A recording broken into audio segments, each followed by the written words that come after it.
എന്നാണ് തിരികെ ഭർത്താവിൻ്റെ വീട്ടിലേക്ക് തന്നെ പോകുന്നത്. അതോർത്തപ്പോൾ അഞ്ജനയുടെ നെഞ്ചു പിടയാൻ തുടങ്ങി. ഭർത്താവിൻ്റെ വീട്ടിൽ നിന്ന് സ്വന്തം വീട്ടിലേക്ക് വരിക എന്ന് പറഞ്ഞപ്പോൾ ശരിക്കും സ്വർഗത്തിലേക്ക് പോകുന്ന ഒരുതരം ഫീലായിരുന്നു. എന്നാൽ തിരികെ അങ്ങോട്ട് ചെല്ലുക എന്ന് പറയുമ്പോൾ നരകത്തിലേക്ക് പോകുന്ന ഫീലും. എന്തിനാണ് അവരെല്ലാം തന്നോട് ഇങ്ങനെയൊക്കെ പെരുമാറുന്നത് എന്ന് എത്ര ആലോചിച്ചിട്ടും അഞ്ജനയ്ക്ക് മനസ്സിലായില്ല. ഡിഗ്രി ഫൈനൽ ഇയർ പഠിക്കുമ്പോഴാണ് വരുണേട്ടൻ്റെ ആലോചന വരുന്നത്. അമ്മയും ഒരു ചേച്ചിയും മാത്രമേ ഉള്ളൂ. അച്ഛൻ ചെറുപ്പത്തിൽ തന്നെ മരിച്ചു. വരുണേട്ടന് ബാങ്കിലാണ് ജോലി. അത്യാവശ്യം നല്ല ചുറ്റുപാട്. എൻ്റെ അച്ഛനെപ്പോലെ ഒരു പാവം സ്കൂൾ മാഷിന് കൂടുതലൊന്നും ചിന്തിക്കേണ്ടിയിരുന്നില്ല. അങ്ങനെയാണ് വിവാഹം നടന്നത്. എന്നാൽ വിവാഹം കഴിഞ്ഞതു മുതൽ തുടങ്ങിയതാണ് അവിടുത്തെ ഓരോ പ്രശ്നം.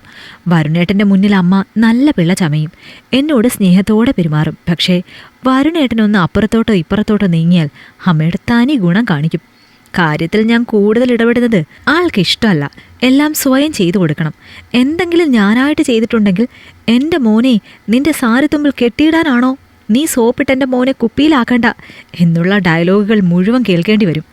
അവരുടെ കാട്ടിക്കൂട്ടലുകളെല്ലാം കാണുമ്പോൾ തോന്നും വരുണേട്ടൻ്റെ കാമുകിയാണ് ഞാനെന്ന്. ഒരു ഭാര്യയുടെ സ്ഥാനം ഇന്ന് അംഗീകരിച്ചു തരാൻ അവർക്ക് കഴിഞ്ഞിട്ടില്ല. എന്നാൽ എൻ്റെ വീട്ടിലേക്ക് നിൽക്കാൻ വിടുമോ? അതുമില്ല.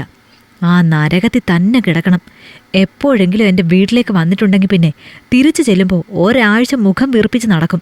ഒരക്ഷരം മിണ്ടുക കൂടിയില്ല. ഇവിടെ അമ്മയ്ക്ക് ഒരു സ്വഭാവമുണ്ട്. ഞാൻ തിരികെ അങ്ങോട്ട് ചെല്ലുമ്പോൾ കൈ നിറയെ സാധനങ്ങൾ തന്നുവിടും.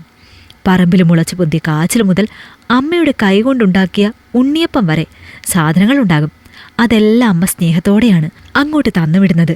പക്ഷെ അതെല്ലാം അവിടെ കൊണ്ട് കൊടുക്കുമ്പോൾ അതിന് കുറ്റം മാത്രം കാണുന്നവരാണ് അവർ. എന്നിട്ട് മൂക്കുമുട്ട എല്ലാം തിന്നുകയും ചെയ്യും.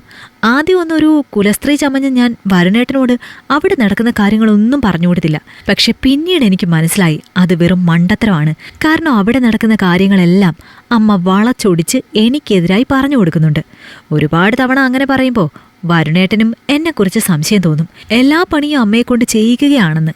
അതുകൊണ്ട് പതിയെ പതിയെ അവിടെ നടക്കുന്ന കാര്യങ്ങൾ ഓരോന്നായി ഞാൻ ആളിനെ അറിയിച്ചു തുടങ്ങി. ആദ്യമൊക്കെ വലിയ ഉപദേശമായിരുന്നു. അമ്മയല്ലേ, നീ ക്ഷമിക്കൂ എന്നെല്ലാം പറയും. പിന്നെ പിന്നെ പറഞ്ഞിട്ട് കാര്യമില്ല എന്ന് മനസ്സിലാക്കി ഞാൻ ഒന്നും മിണ്ടാറില്ല. എങ്കിലും ആള് വീട്ടിൽ കണ്ണു തുറന്ന് നടക്കാൻ തുടങ്ങി.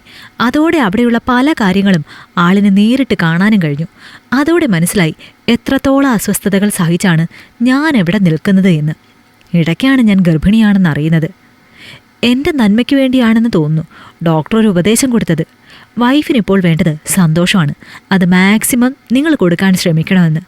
സന്തോഷം കുഞ്ഞിൻ്റെ കാര്യത്തിൽ റിസ്ക് എടുക്കാൻ ആൾക്ക് പറ്റുമായിരുന്നില്ല.